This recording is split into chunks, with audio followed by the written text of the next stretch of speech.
I'll ask everyone to please be seated. And I wanted to welcome everyone here and as well as everyone viewing online for the celebration of life of Mr. Alexander Weiss. And just a gentle reminder for those of you present here in the chapel, if you have a cell phone with you, please place it in the silent mode or turn it off completely. That would be appreciated.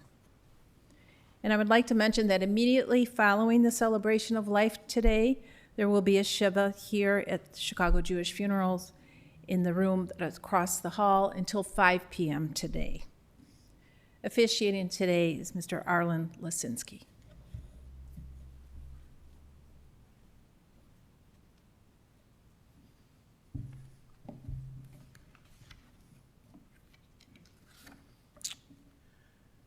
You all should have a program, and if we could start the service with the recitation of the 23rd Psalm.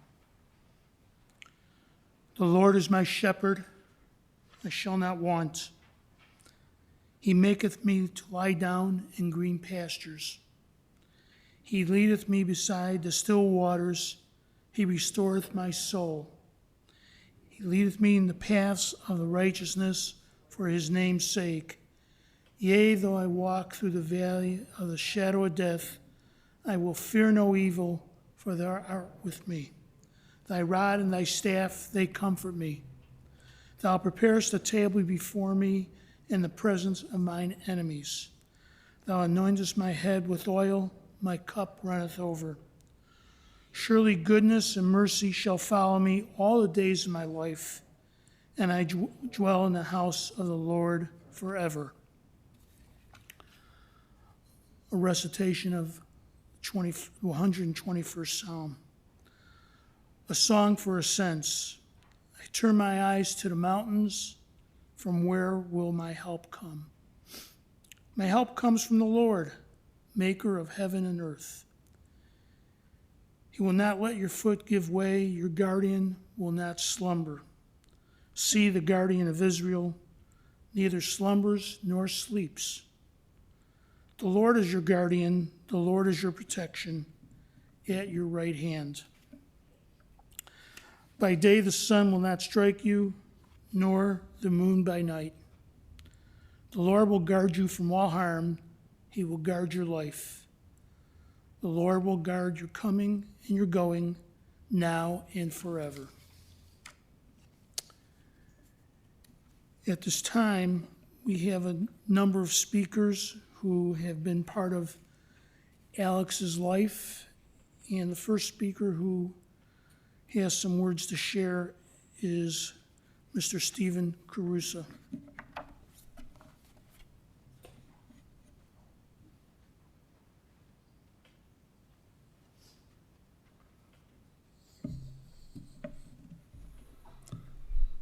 Thank you very much. Susan, Hillary, friends, family. My name is Stephen Caruso, and for the past 42 years, I've known Alex in a number of different ways. First of all, he was a student, then a colleague, then a boss, but always a friend. I first met Alex in 1981, 43 years ago, when he enrolled in the 9-month police administration training program at the Traffic Institute of Northwestern University.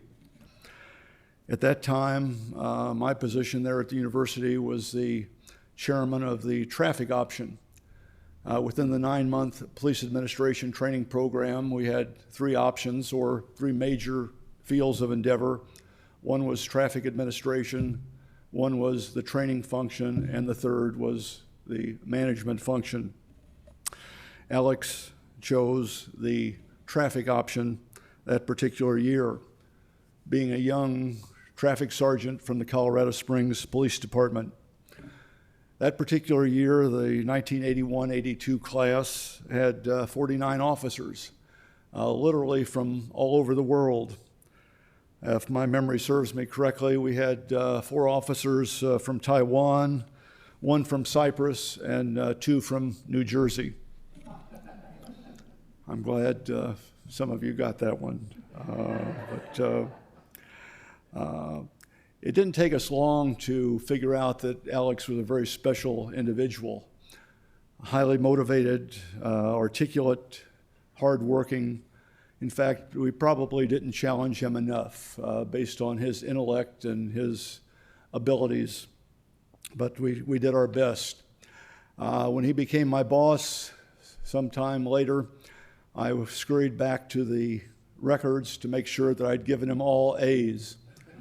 And fortunately for me in my career, that was the case. Although we didn't give him anything, he earned every single grade. In fact, his entire transcript was straight A's. One of the things that we noticed too about Alex was his humanity, the fact that he not only took care of his own responsibilities, but recognized some of the problems that were held by some of our other students. I mentioned the 4 from Taiwan who barely spoke English. And it wasn't uncommon to see Alex working one-on-one with those 4 officers, trying to help them decipher our courses, which of course were all in English, both written and verbal. He spent a lot of time, I'm sure Susan remembers, them coming over to your house and being fed by you and Alex, and the appreciation those officers had for his care. In addition to his own straight A average, Alex was a class officer, one of 5 officers. They're nominated and elected by the class members themselves. And remember, these are middle, upper management level police executives in their own right. These are not college-age individuals. These are professional police officers, and they saw immediately the talent that was among them in the form of Alex Weiss. At the end of the program, the faculty gets together and determines the best student in each of our 9-month programs. And that student at graduation is awarded the Otto Bray Award for Academic Excellence. And needless to say, Alex Weiss was the recipient of the Otto Bray Award. And I must say, I'd like to take this opportunity to recognize another individual who has a similar academic record, the former chief of the Bloomington, Illinois Police Department, Chief Gary Shira. Chief, would you stand up, please? And Chief Shira was also the recipient of the Otto Bray Award for Academic Excellence. And Chief, we're glad you're here among us. So when Susan called me in early April, I, like many of my friends and colleagues, were quite shocked to hear the news of Alex's passing. But we wanted to, as best we could, let everybody know. I know Susan was having some difficulty contacting the hundreds, probably thousands of people Alex had come in contact with, and so I did the best I could. And when I spoke to these individuals, and these individuals literally from around the world, I asked them if they would to give me a reflection of Alex, to send it to me, and then I would represent at least some of them at a service if that was appropriate. And I can't relate all these to you. We'd be here all day, but I picked a couple of these that I think give you a kind of a sense of who Alex Weiss was. You know, we could talk about his accomplishments in law enforcement and the bridges he built, but I think more important than that was the relationships that he built. And so I'm going to give you just a smattering of what people from around the world having contact with Dr. Weiss, what they thought of him. The first one was relatively short. It says, "I'm so sorry to know that Dr. Weiss passed away, as my heart goes out with sympathy to his loved ones and hope that they will stand these difficult moments of sadness and melancholy. Dr. Weiss was a great leader and a fervent manager of the Traffic Safety Institution. Thank you for informing me and giving me the opportunity to express my heartfelt feelings to this sad news. And that was sent to me by General Hamid Nasser al-Baluchi of the Abu Dhabi Police Department in the United Arab Emirates. And I might mention General al-Baluchi, when I was involved in some of the work in the United Arab Emirates, and one time we were one-on-one, and I don't know, we were smoking the hashish after dinner, and he looked over to me and he said, I wish Alex was with the United States State Department, because if he was, this problem in the Middle East would be over in a flash. This Arab had that type of strong feelings about the integrity and the honesty of Alex Weiss, and felt strongly that he could solve the problem. Another individual that gives us a sense of looking into this man's heart and soul says, "Ladies and gentlemen, I don't know how to start and where to start. There are many words I want to say, but no matter what these words are, they will not express the truth of what we feel about losing a personality who has had such an impact on my life. Alex was not only a friend, but he was a teacher, a master, and a companion. He always gave a lot of his time and devoted his life to the benefit of others. I knew him more than 20 years ago as a professor and educator who sacrificed his time and effort to graduate generations of officers seeking knowledge and advancement. A distinguished personality who ran an educational entity with efficiency, sophistication, gaining the love of hundreds of those around him. He was a loyal soldier in the niche of knowledge, and a loyal friend to his friends and colleagues. Today, as we mourn him, we cannot help but remember all of his deeds and the extent of love that surrounded him from his students and friends. Nothing would have prevented me from attending today except for compelling circumstances. But I prefer that my words today be proof of my sincerity, the feelings and the extent of love that we have for a character who lived to support those around him. And if today we have no support for him except praying for him to be with the saints in a better place and world than ours, we pray to God that his soul may rest in peace and to inspire his family and beloved ones patient for a separation. Amen. And that was sent to me by General Mahmoud Abdul Qadir, head of traffic police, Alexandria, Egypt. And I might mention the connection of General Qadir. General Qadir several years ago was a recipient of the J. Standard Baker Award for traffic service. Many of you in this room know that J. Standard Baker was an engineer who worked at the Traffic Institute, who literally wrote the book on accident investigation. General Qadir, recipient of that prestigious national award.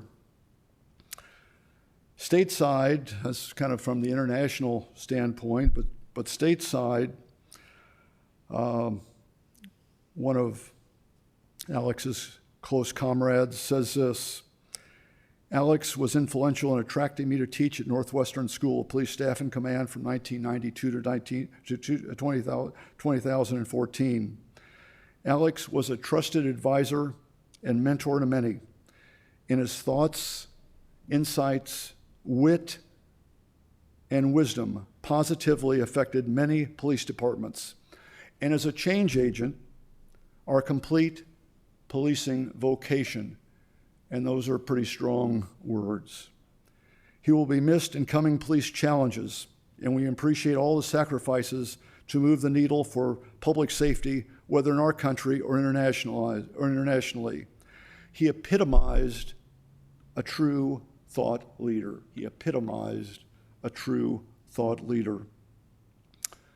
I was shocked to learn of his passing, and while I could not share my appreciation directly with him as I would have liked, I want you to know there are very many from all walks of life touched and helped Thank you for sharing him with us.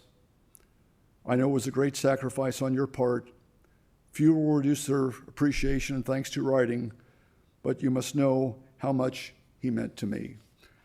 And this was signed by Lieutenant Craig Allen of the Illinois State Police. And one more that I'll share with you that, again, gets into what was so special about Alexander Weiss. I have a favorite memory of Alex that defined him as a person. I was teaching a class on campus and went by Alex's office to visit. This is when Alex was the director of the Center for Public Safety. He had left strict orders with his secretary that he was not to be disturbed. As I turned to walk away, I heard his voice from his office. "Is that Rick McLaughlin?" "He can come in. He's family. He's family." That statement by Alex made me feel good and accepted. Alex was good at making people around him feel good about themselves. Alex had a very significant professional accomplishment during his life, but they say that a person is remembered not for what they did, but for how they make people around them feel. Because of that, Alex will be fondly remembered by the way people he was associated feel about him. And I could go on and on with similar comments made by a variety of people at different places in Alex's career. For myself, I've got a couple memories I'll share with you, and we'll turn it over to someone else. At this point, you've heard some descriptors of Alex. We've talked about him as insightful, witty, thoughtful, professional, being a mentor. I don't think we mentioned musician, but some of you may know Alex was a musician, trusted advisor, friend, intellectual, and the list goes on and on. But nowhere does it talk about Alex as an athlete. I wonder why. Well, let's go back to the fall now of 1982, and it's now time. It's the end of the 9-month program. The group's about ready to retire, and we're ready now for our annual softball game pitting the management option against the traffic option. And of course, I'm the player coach of the traffic option, and it's my duty to put a team together and beat those darn those management option people. So we get some of the players of the traffic option, some of our better athletes, and we get them lined up, and you're going to play first base, and you're going to play second base, and so on. And of course, Alex wanted to be involved in everything. Well, let's see. How about right field? So we figured that's where he could do the least amount of damage. We'll put him in right field. He's a lot of things, but may not be the best athlete. So the game and we're playing 16-inch softball. Folks from Chicago know what I'm talking about. I think this is the only place in the world where 16-inch softball is played. Basically, it's a grapefruit, and you don't wear gloves. You just kind of barehanded. You're kind of considered a sissy if you wear gloves when you're playing 16-inch softball.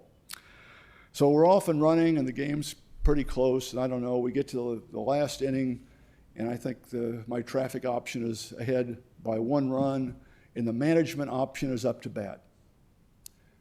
And they've got the bases loaded, and there's 2 outs. So we're 1 out away from victory.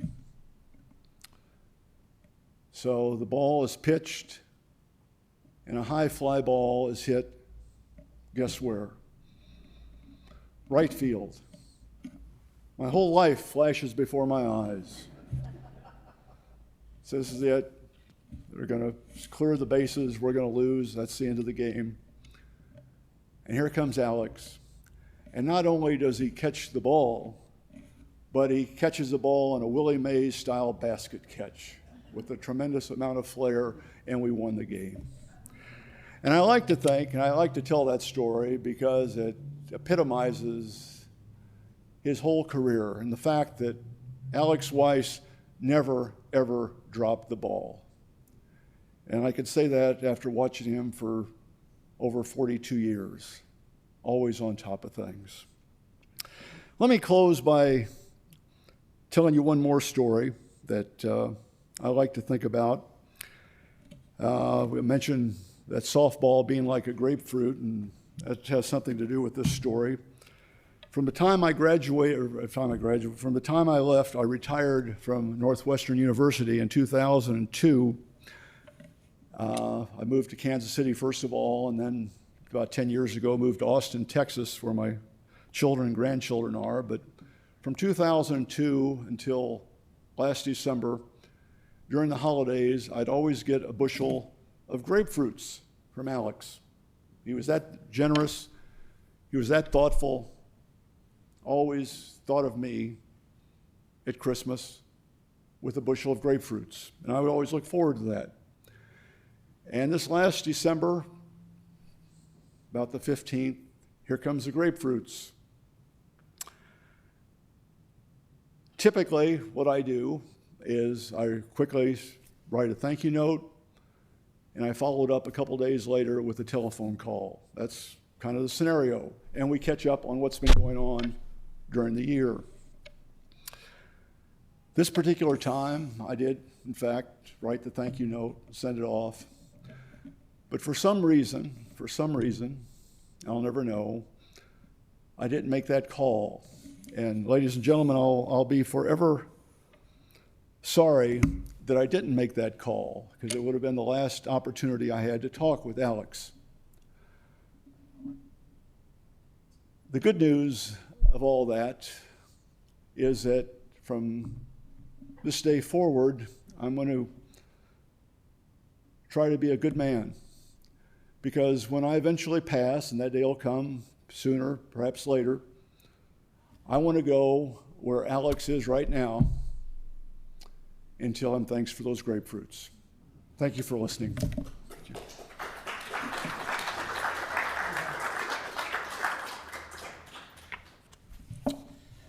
Thank you, Stephen. One of the things that Stephen did not say about the 16-inch softball, for those of you in Chicago, and not maybe from Chicago, is that when you first started playing with it, they weren't as soft as a grapefruit. They were as hard as a rock.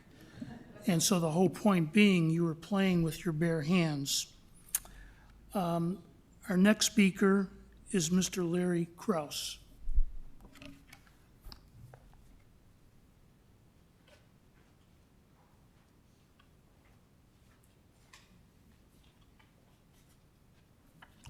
I'm not going to be near that long, Steve. I worked with Steve back in 2002. It's wonderful to be here. When I heard that Alex had passed, it was a total shock. We were in Death Valley. I was on a photography trip, as a matter of fact. And the news was just shattering to both my wife and I. My daughter Vanessa, Alex was her godfather. And so it hit home to us pretty hard when we got the news. So I've just got a few anecdotal things to say about my friend, probably one of the best friends I've ever had in my life, if not my totally best friend. 1978, when we were all in our 20s, remember? Well, most of you were in your 20s. Maybe not Steve. I was on an accident investigation in eastern Colorado Springs Police Department, with another officer, and out of nowhere, out of the blue, this new recruit I'd never seen in my life showed up in a police car and gets out and wanders back to where we are. We're on our hands and knees way back behind the accident scene. And this turns out to be Alex Weiss, and he comes up and he says, "Hey, what are you guys doing?" And we explained that we were getting down low enough so that we could see or tell exactly where the beginning of the tire marks started before the accident occurred. He says, "Oh, what do you do with that information?" "We use it to determine the minimum speed from the skid marks." Well, Alex was hooked after that, apparently, because he became an accident investigator. And he was a very good one as well. And I can remember, because I was the senior officer and I got to drive all the time, when he and I rode together, it didn't matter. It didn't matter what day it was, what time of day it was, where it was. We were going to Dairy Queen. The funny thing is that you can fight crime and eat ice cream at the same time. It was wonderful. It was wonderful. And so he'd get so mad at me because there were days where I'd go to Dairy Queen twice. And he always blamed me for gaining weight because I wouldn't stop going to Dairy Queen. We would go to accident scenes. We'd have hot fudge on our shirt and on our gun belt. And people would say, "What happened?" "What's Dairy Queen?" It's not a problem. A little different note, when I had one of my early anniversaries with my wife, we went to a swank restaurant in the city. And I probably, my first or second anniversary, Alex found out where we were going, and he had called ahead, and when we arrived at the restaurant, they put us in a location where there were no other people for our dinner. Unbelievable. And it turns out that because they had the capability to do it, Alex was able to convince them to put us in a private part of the restaurant for our anniversary. That was unbelievable that he would do that for us. He was always doing kind things like that. Alex was all about learning.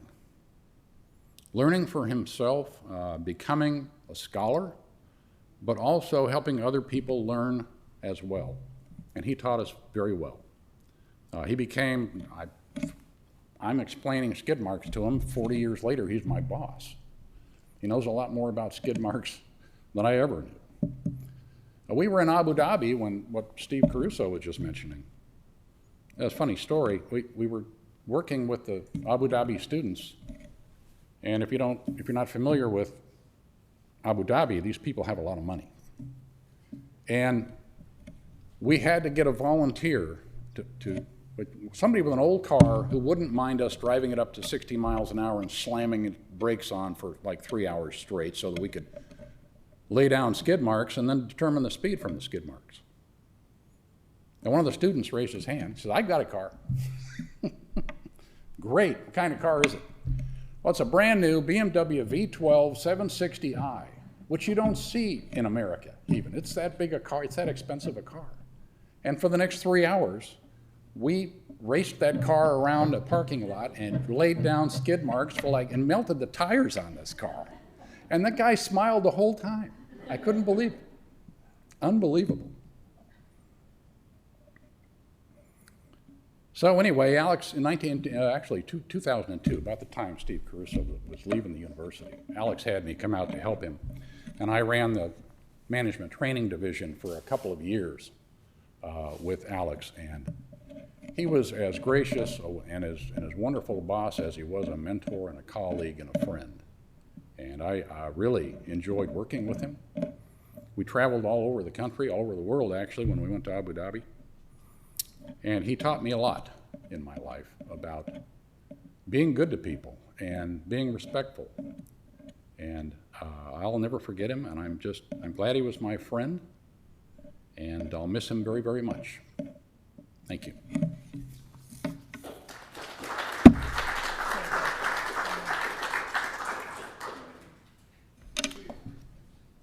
Thank you, Larry. Our next speaker will be Mr. Stephen Cermak.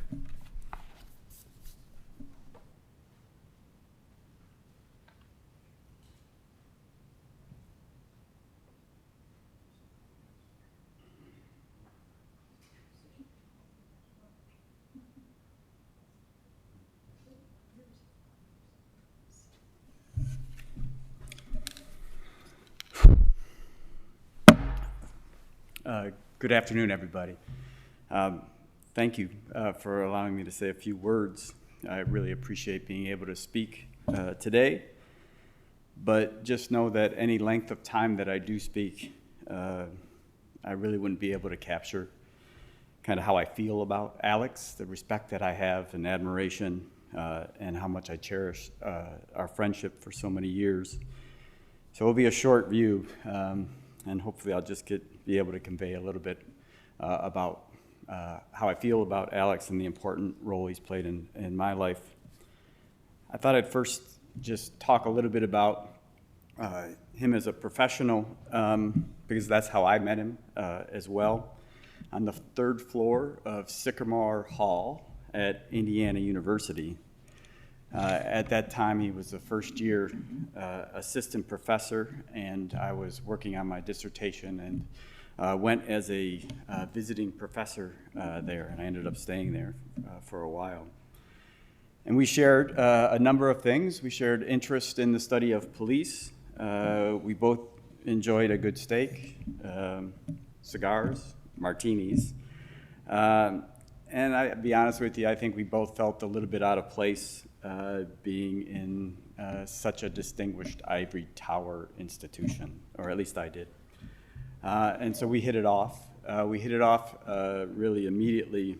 And that really springboarded us into a friendship that I've cherished for the last 30 some years. And the one regret that I have regarding our friendship and our professional relationship is that I never convinced Alex, although I tried, to write a book about what he knows on policing. Now, in my life, in my career, I've really had the good fortune of being around of many influential, extraordinary policing scholars. My mentor was David Bailey, who is really a giant in understanding comparative criminal justice, international policing, and how U.S. compares and contrasts with agencies throughout the world. Ed McGarrow, who's here, has done extraordinarily important work in helping us understand the role of the police in responding to violence in Indianapolis, but again, everywhere in the United States. Ed's probably been there. His mentor, who's here, Professor Weiss, who Alex would often speak fondly about his mentorship, Professor Scogan's work in Chicago in solving and looking at a number of evaluations on policing are, when graduate students come to me who want to study police and say what they should read, I say look backwards, and Wes is always on the top of the list.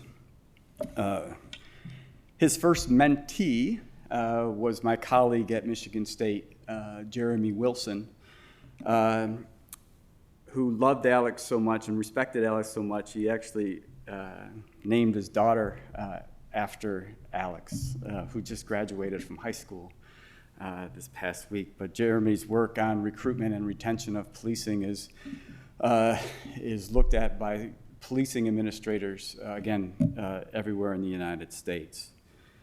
But to me, Alex was unique about the study of policing because of his kind of overall understanding of police organizations.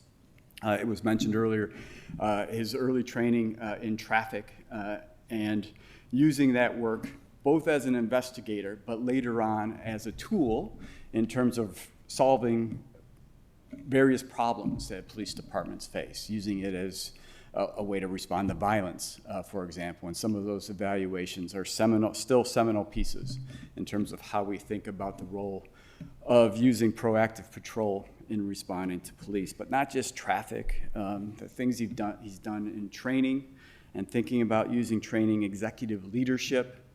He's done extraordinary work in sort of matching police organizations with finding new leadership or a chief, and obviously organizational change, and more recently spending extraordinary amount of time really thinking about the issue of staffing and some of the challenges of staffing police organizations today. The thing that all of you who have ever worked with Alex know is that his study of policing was the study of policing from the ground up. What that means is he spent time in organizations with leaders and with people, and he would bring together extraordinary other individuals to work on projects, and really are some of the the fondest times I've had in terms of sitting around the dinner that Alex would always pick up the tab when we'd sit around the table and talk with people like Chet Epperson and others, and just talk about the challenges police organizations face and how that's changed over time. But Alex, because of his background and because of the respect that they have, he listened to them and they listened to him. And it really grew into a collaborative, and those of you who've worked with police organizations know it's really difficult to establish trust and to get police organizations to really jump off that cliff to think about how they might be able to do things differently. And Alex was just magical in being able to do that. He was a problem-solving thinker, and it would have been a great service if I was able to convince him to write that book. I believe it would be an important one. So I spent a lot of time with Alex on projects over the years that sort of bookended. Early in my career, when I was just starting off, Alex really, as I was moving into the study of policing after my dissertation, he and Ed opened up doors to the Indianapolis Police Department that I didn't have, and we worked on a number of projects in the 90s together. And so Alex and I would drive from Bloomington up to Indianapolis, sometimes several times a week. So during that hour-long journey up and then back, and then the stop at the donut shop on the way back, always would last several hours of just great conversations and talking about everything you could imagine. And then after a sort of a gap, for a variety of different reasons, we started again working together on a variety of different projects, mostly in staffing and organizational change related projects. And again, what we are kind of our MO was, whether it was El Paso, Albuquerque, or Baltimore, or Cedar Rapids, the night before the project, our meeting started, we would meet, we'd sit down, we'd have dinner, and we'd try to catch up.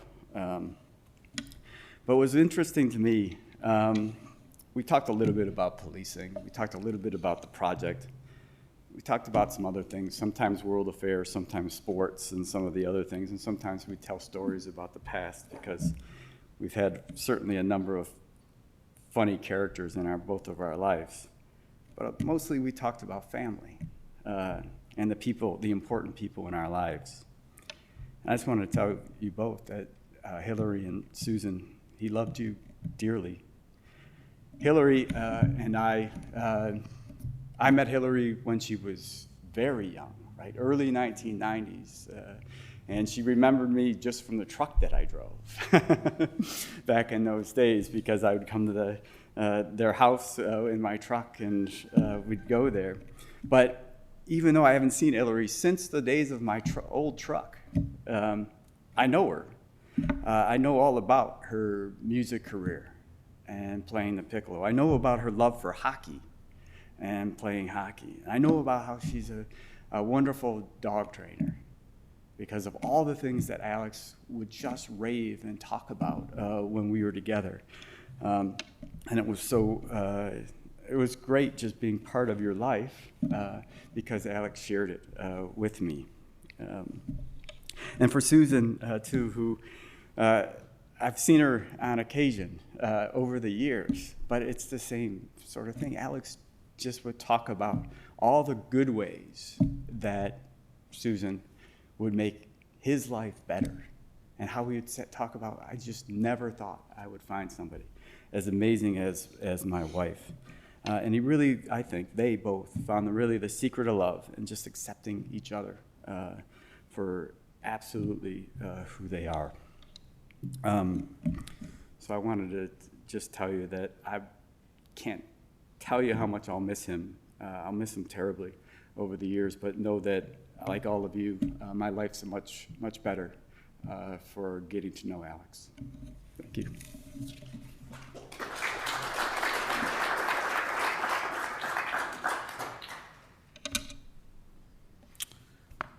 I'd like to pause for a moment to tell you who I am and why I'm up here.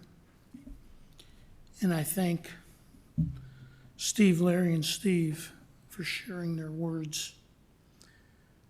But I met Alex probably 35, 36 years ago.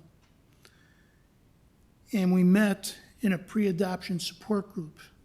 My wife Cece and I were trying to start a family, and the next step was adopting. And we joined this adoption support group. And lo and behold, there were 5 couples in that group. Paul and Anita, Anita's in the back, Paul's up here, were one of those couples, and Alex and Sue were another one of those couples. And we all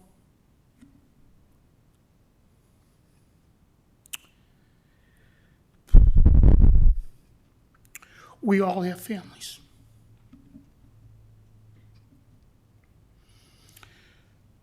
So I've known Hillary the day she came. I've known her a long time. And Steve refreshed my memory of music, hockey. I remember the dogs, but my memory is not as good as it was years ago. Alex was an unbelievable friend. Didn't get to see him as much as I'd like to. We all had busy lives, etc. But we did get together, the 6 of us, and he was just the nicest guy. And I just want to say, may his memory always be a blessing. The next part of our service is the presentation of the American flag.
I would ask you all to rise, if able to, as I recite El Malay Rachamim in Hebrew, after which I would ask that you join me in English.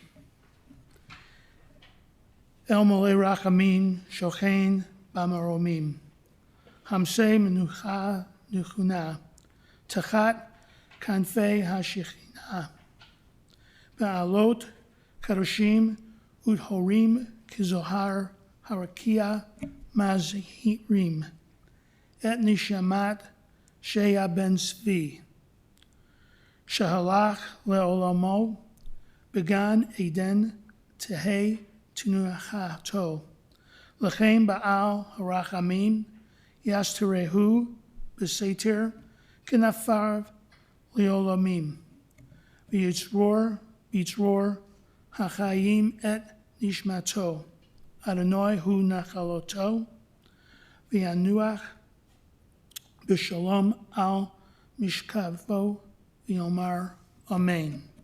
In English, O God, full of compassion, thou who dwellst on high, grant perfect rest beneath the sheltering wings of thy presence, among the holy and the pure, who shine as the brightness of the firmament onto the soul of Alexander Weiss, who is gone on to eternity. Lord of mercy, bring him under the cover of thy wings, and let his soul be bound up in the bond of eternal life, be God's possession, and may his repose be peace. Let us say, Amen. I ask you all to remain standing as we recite Mourner's Kaddish, which is found on the inside cover on the right side. The Kaddish prayer has nothing to do with the passing of a loved one. It's our reaffirmation to God, who is always watching over us. There's a transliteration in the middle of the page for those who need it. Yikadal v'yikadash shemei rabbah v'alma divrach hirutei v'amlich malchutei v'chayechon uv'mechon uv'chayei dechol Beit Yisrael ba'agala uv'izman koriv v'imru amen. Yehesh me rabba mivarach liolam u'omea maya. Yitbarach v'yishtabach v'yitpoar v'yitroman v'yitnaseh v'yitadar v'yitaleh v'yitalol shemei dekudashah b'richu li'ela min kol berchata v'shirata tush b'chata v'nechamata da'amiran bi'alma v'imru amen. Yehesh lama rabba Mishmaya, v'chaim olenu v'al kol Yisrael v'imru amen.